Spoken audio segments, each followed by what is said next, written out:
Hey guys, and welcome to another episode of UA Eats. I'm UA, and I am now back in New York. I'm back from Toronto. I was in Canada for about a week, and I'm back now. And what's funny is that people think of Canada, you know, the Great North. People think of Canada as being super duper cold compared to America.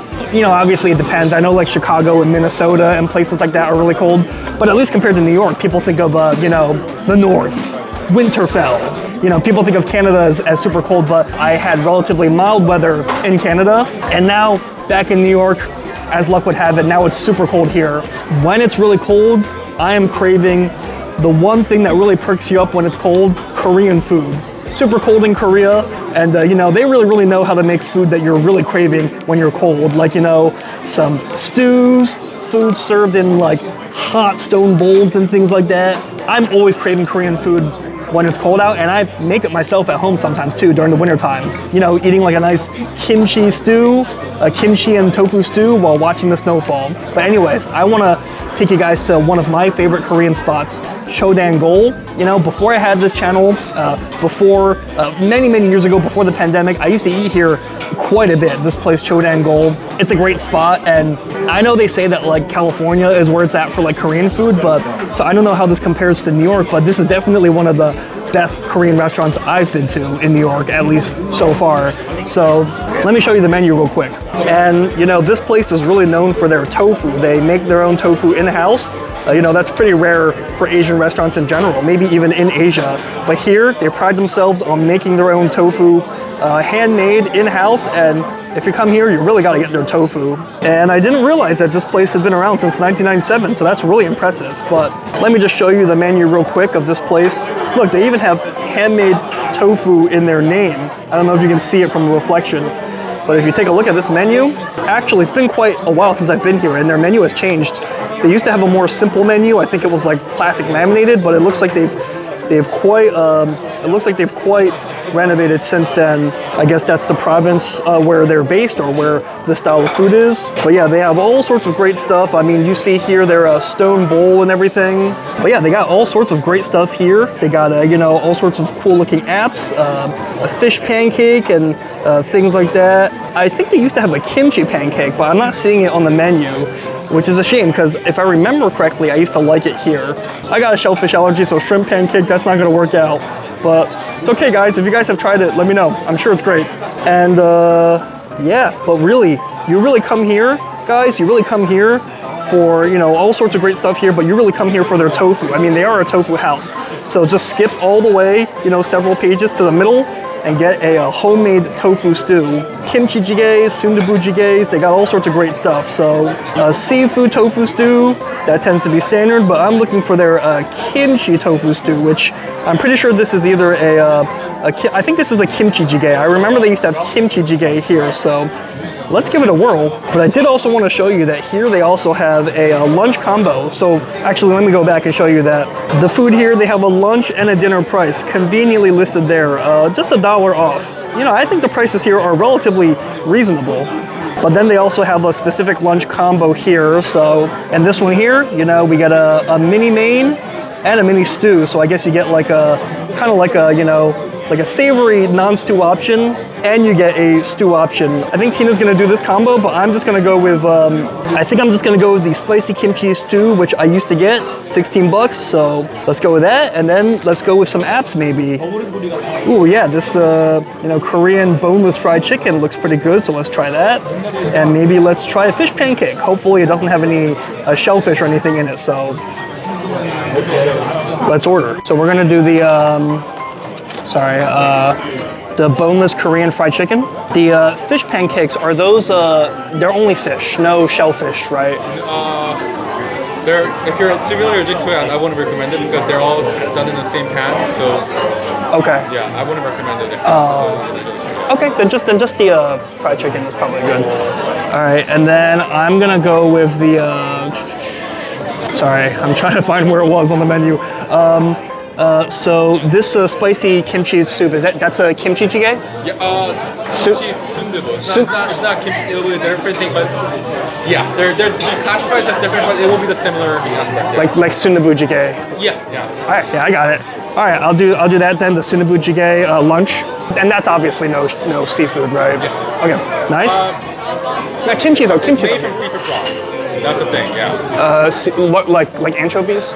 I believe so. It's like seafood broth. Yeah, that's okay. And kimchi's okay. I'm not sensitive to kimchi. I know kimchi has like. But if you're familiar to, we don't really recommend it to customers. That's the thing. We do make all the stews with the seafood broth. I'm not sure how that applies to your, I think it's allergies. If the broth is mostly anchovy based, it should be okay. Because I really don't want to risk it if it's really allergic. Are you sure? I think it should be okay. Yeah. It's usually okay with kimchi. Okay, yeah. And then what were you gonna get? Yeah, I'm going to get a large the crumbled egg. Yeah, which stew? The number 1. Same kimchi stew. Yeah. That was combo A with kimchi stew, the regular kimchi stew, and the chicken in the middle. Is that everything? Yeah. That sounds good. Thank you. Can we hold on to this? Yeah. Can you just put it on the side? I'm just gonna double check for the stews because I really don't want to be careful for the allergies. Thank you so much. Yeah, it's very nice. I'm almost 99% sure it's going to be fine. And by 99, I mean like 100% because I've eaten Korean food loads of times and I've never really had issues if it just doesn't specifically say seafood, but I'm glad that he's making sure. So we'll find out. Yeah, double check. It has like shellfish, clams, and like other things. I would recommend it. Let me take a look.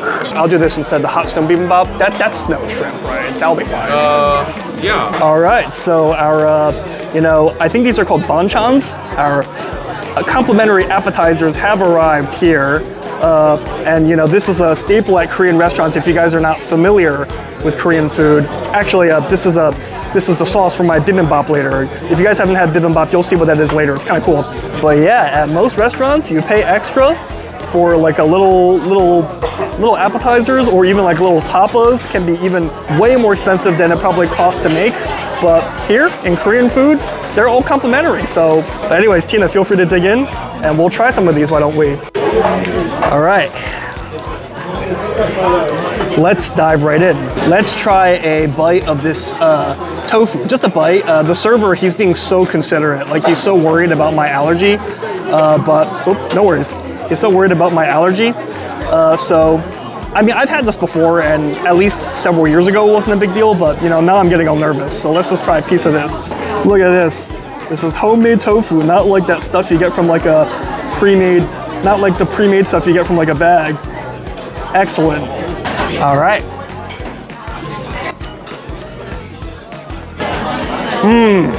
Really, you come here for the tofu, and even if you don't order a tofu product, the apps they give you are fantastic. Like this tofu, you can just tell it's homemade. You can just tell it's handmade. Just look at the texture. Like it doesn't have that like uniformity, that like blockiness of that tofu that comes from a container. For my Asian audience who might cook with tofu at home, or not even Asian, if you just cook with tofu at home, you know how it comes in those square containers and then you come it out and it's like in like a mold. Like it's so perfectly square. You know what I mean? In this case, like it's not perfectly square. Like it's kind of, it's kind of irregularly shaped. Very healthy when you're getting it. Thank you. You also need a rice for yourself? Oh, yes. I'll need some rice and pasta. No thanks, then. I think I'm okay. Thank you. Well, pardon the interruption, but anyways, no, the food is coming really quick. Like it hasn't really been much time at all. So I guess they're really running a tight ship here. Completely packed house, but they're serving everyone really quickly and keeping that line really under control. But yeah, you can just see that this tofu just lacks that uniformity, that squareness, like that Lego block squareness, as you might call it, like a building block squareness of the pre-made, factory-made tofu. So guys, you haven't had tofu till you came here, so. And that reminds me, I actually completely forgot about this other free tofu app here. Like, look at this. This is almost like a tofu that hasn't even been pressed, Unlike that one, which at least has been pressed. Like this picture here, like it's been pressed into like cubes, This one hasn't even been pressed. Like it's just, I don't really know that much about how cheese is made, but it kind of reminds me of like the beginning phase of like making cheese when they're like separating the, what's it called? Like separating the whey or so before it's like packed together. So very interesting. Like we're seeing like the initial stages of the tofu. So gonna eat this with a spoon. So let's just dive into this. All right, so this is Tina's kimchi sunabu, like a kimchi and beef stew. Yep, just feel free to flip through it, Tina. And wow, look at that.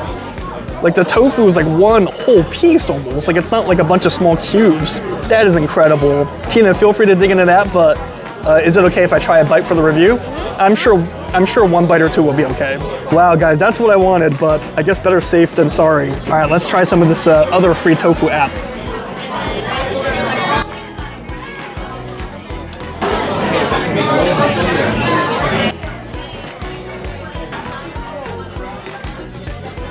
Ooh. Okay, I will admit that this one tastes definitely a little bland. It doesn't have much flavor and it could use a little bit of salt, but the texture is just unbelievable. Like here, I think they're not adding anything because they really want to just highlight the high quality and the homemadeness of the tofu. Like a grandma's recipe tofu, and they really want the texture to be the star. Although in my opinion, texture is great, but it could use something to lift it. It could use salt, it could use, you know, some sweet soy milk, some sugar or something to really lift it and really make it, you know, really amplify the flavor. Because right now it may have great texture, but it literally has no taste. Like it pretty much is like bland and flavorless. But that's okay. I mean, they're trying to keep it as original as they can. Thank you so much. Thank you so much. Wow, all our food is here now, so we gotta act quick.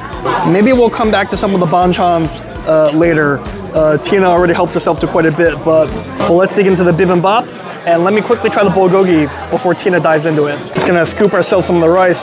They took my bowl by mistake, I think, just trying to be helpful. So let's grab some of this rice. We got a little bit of burnt bits at the bottom, and that's the good stuff. There's even like terms for that in Asian languages. What is that called again in Chinese? Yeah, the guoba. That's good stuff. So Try the rice first. The rice is pretty good. okay. Well, first let me grab a piece of the bulgogi, and then I'll try the rice on its own before eating.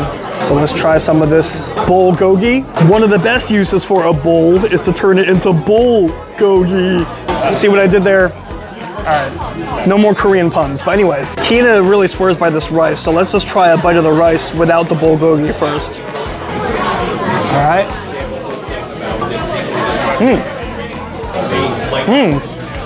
Yeah, the rice is like stickier. And it doesn't just have like no taste, it has like a certain flavor. Like there's something in it to give it like flavor. Interesting.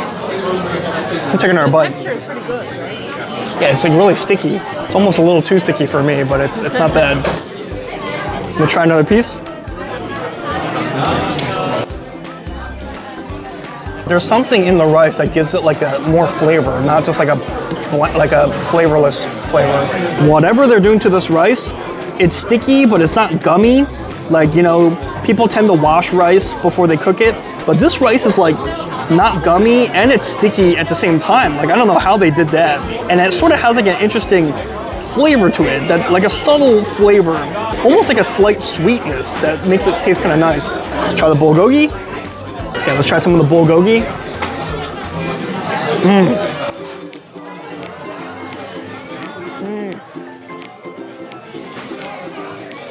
Oh, that's great.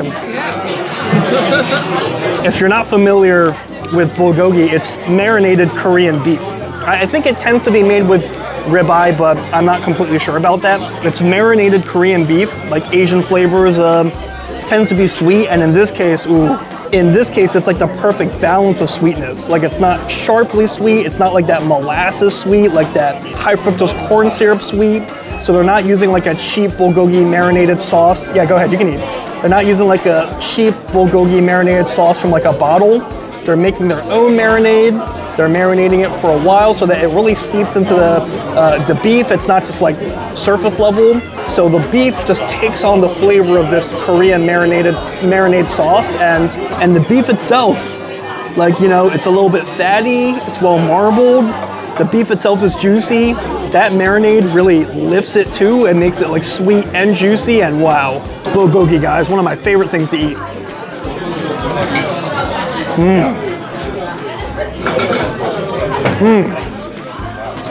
Oh, this place, guys, not just a tofu house. I'm liking everything I've eaten so far. Even the rice is good. No, even their rice is good. What the heck? Let's just quickly try the fried chicken while it is hot. So, You know, I was kind of expecting it to be more saucy, like more marinated. Oh, the sauce is here, I see. Okay, so let's dip it in the sauce. So it's like a dipping sauce here. All right, it's like a big old boneless Korean wing, like a chicken nugget or something.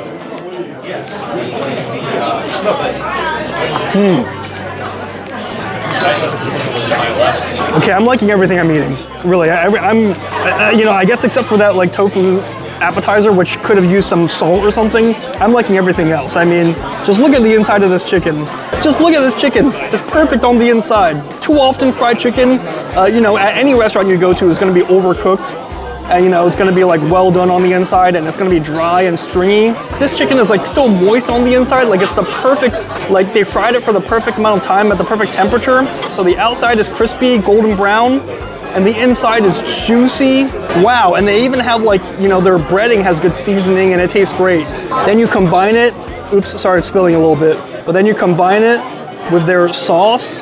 Wow, I want like a bucket of these on like football game night.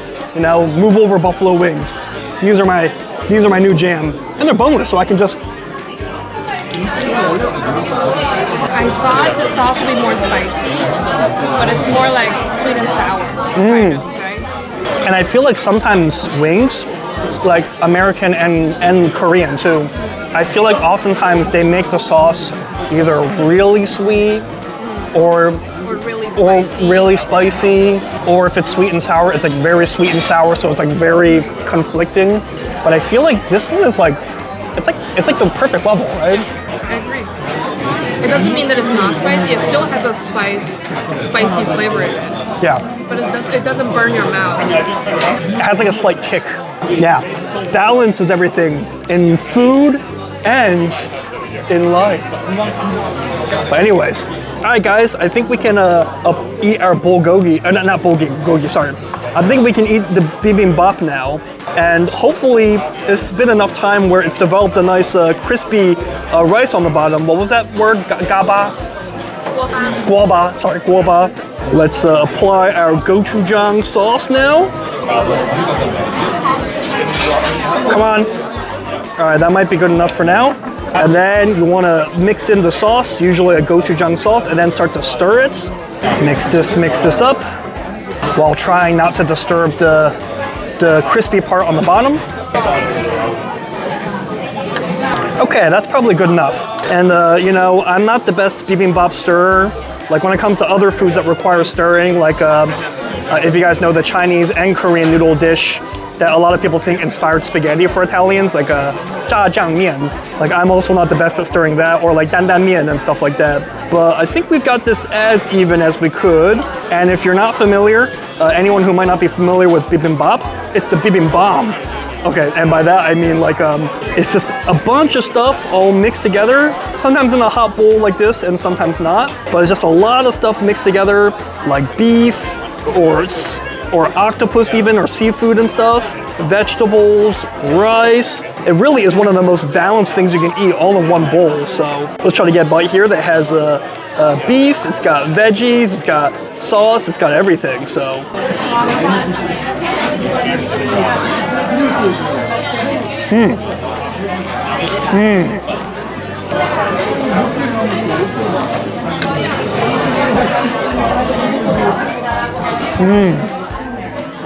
You want to try some of this?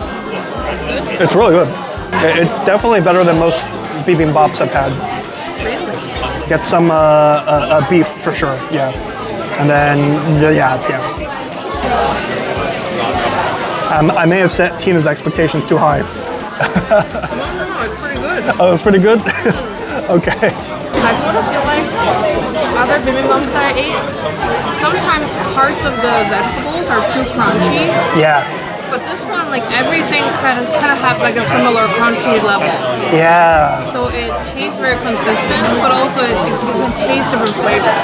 Yeah, and the beef is like soft and juicy, and the vegetables are soft. Even the rice is like soft. Yeah. Right? So it's easy to eat, right? Yeah, I know what you mean. Yeah. I like it. It's good. Wow. Tina's got great analysis. She's gonna take my job soon. But Tina hit it right on the head. Like I was gonna mostly comment on the fact that what's really lifting this is the bulgogi again. Like the bulgogi, shoot, where is it? Like the bulgogi here is just so juicy and sweet. I'm pretty sure this is the same bulgogi as over there, maybe tweaked a little bit for the bibimbap. And on top of that, I was also gonna comment on the gochujang sauce. Like oftentimes the gochujang sauce is way too like bitingly spicy, so you know, it makes the whole thing too hot and not super well balanced. It's still good, but you know, not balanced. But Tina hit it right on the head, and that this is basically, you can almost think of it as like just a big bowl of leftovers, you know, thrown together. But in this case, it's not just that. Like it's like the spinach is soft, it's not too like leafy and chewy. The carrots are made soft too. Maybe they're like boiled a little bit, you know, to made softer. Like not much of this is crunchy. Like the whole thing is like the same like texture. And the rice, like it's the same rice that they're using over there. You know, the same rice that they gave us in like a pot. Like the rice is also fluffy and soft rice, and like I said, slight sweetness to it. And I gotta say, guys, like, you know, bibimbap is like sort of like my basic option. Like I'm like so boring when I go to Korean restaurants. I don't know what to order. I tend to just get bibimbap because I just like it. It's kind of like pizza or like a cheeseburger. You know, it's kind of like a cheeseburger. Like everyone's gonna carry it. But what I meant when I said this is like, I think this is up there with some of the best bibimbaps I've had. Probably the best so far. You know, maybe I got to go to, you know, Vancouver, California, Korea itself, and try some other good ones. But in New York, you're gonna be hard pressed to find a better one than this. So my only complaint is that the stone bowl here is not quite as hot as some other places. So, you know, even me leaving the rice intact for a bit while I reviewed other stuff, it did not get crispy at the bottom. It did not become, what's it called, guoba. Did I say that right, guoba? Okay, it did not become guoba. But I mean, the whole thing is great, so it's fine. I mean, even if I didn't get the guoba that I wanted, delicious. But Tina, before I end the review, can I try a bit of the beef stew? It's good. It's good? It's really good, like especially tofu. And now I see what you mean. Yeah. It's a shame that maybe my allergy got worse. You know, maybe before I wasn't sensitive to it. The people here are really doing their best just to be considerate. But regardless, I think a little bit should be okay. It must be good because Tina already ate quite a bit of it. Like a kimchi flavored stew with beef. I think it used to be pork, but since then they've changed it to beef. You know, big chunks of the homemade tofu from over there, if you recall. The whole thing is like one like continuous piece that you gotta like mush up as opposed to like, you know, individual blocks. And this is actually a boiled egg. That's the tofu, this is actually a boiled egg. So let's just try a bite of this before we finish the review. All right. I wonder if that server is gonna be watching me eat a bite of this and, you know, holding his breath. He's gonna be like, no, don't do it. He's gonna like dive from across the room and grabs the spoon out of my hand. No. Just one bite, I don't think will kill me. Hopefully not.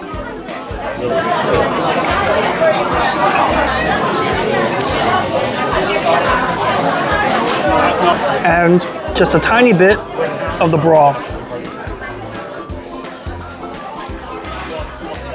Okay, I think that's enough of that. I think he was right to caution me against this. I definitely taste a lot of clams. Like it definitely has a heavy clam flavor. If it were like anchovy, I know oftentimes these seafood broths use like anchovies and things like that. That would have been a-okay. And if it was kimchi, for some reason, I'm not really sensitive to kimchi. Maybe like the fermenting process kind of kills the enzyme or something. But this one, I definitely taste some clam in it, so a little bit is enough. I don't think I should do more than that. So he was right. I don't think this is quite exactly as I remember. I think when I last came here many years ago, I think they had a kimchi jjigae soup that, you know, did not have such a clam flavor. It did taste more like fish-based broth, like more like, you know, like a fish broth, like an anchovy-based broth or something. This one definitely is more heavy with clams, I believe, so I'm gonna hold off on this. But to be honest, while this is pretty good, I think I still ultimately prefer the tofu in like a more simple form such as this. I feel like in this case, this savory soup broth, like it does kind of cover up the tofu a little bit. Like it covers it up with more like savory flavor, I would say. So very, very good. A very, very good like beef tofu soup in general, but for highlighting the strength of the homemade tofu here, I think it does mask the homemade tofu a little bit. But okay, I'm gonna return this to Tina. I gotta take my bibimbap back, but I think that's gonna be it for this review. I really, really wanted to take you guys to one of my favorite Korean restaurants, or what was and still is. Like, I think this place is as good as it's always been. I think it might even be better. The place is super popular. I mean, just look at how crowded it is inside. And when I arrived, there was already like a line outside to get in at 12 o'clock on a weekday, on a Wednesday. So, you know, that alone says it all, you know, like the line says it all. So anyways, I love Korean food. I think Korean food is one of like my favorite things to eat. Asian foods in general, but there's tons of options in New York, and I think some are better than others. But if you go here, I mean, I pretty much liked everything I ate. I mean, glad to take you to one of my favorite Korean restaurants in the city, maybe one of my favorite restaurants in the city, period. And if you're craving Korean food and you don't mind waiting in a bit of a line, definitely check it out. But anyways, guys, I think that's gonna be it for this video. Thank you so much for watching, and have you eaten at Cho Dang Gol before? Do you have another Korean place you prefer? What's your favorite Korean restaurant in New York or anywhere? I mean, anywhere, California. You can even recommend me places in Korea. You know, maybe I'll make the trip someday. So let me know in the comments, because great minds eat alike. And as always, if you like my content, like and subscribe. That way you stay up to date whenever I post another video. And this bibimbap was just a replacement for what I wanted, but ironically, this was a huge hit, and I'm glad I tried it. Until next time, I'll see you later.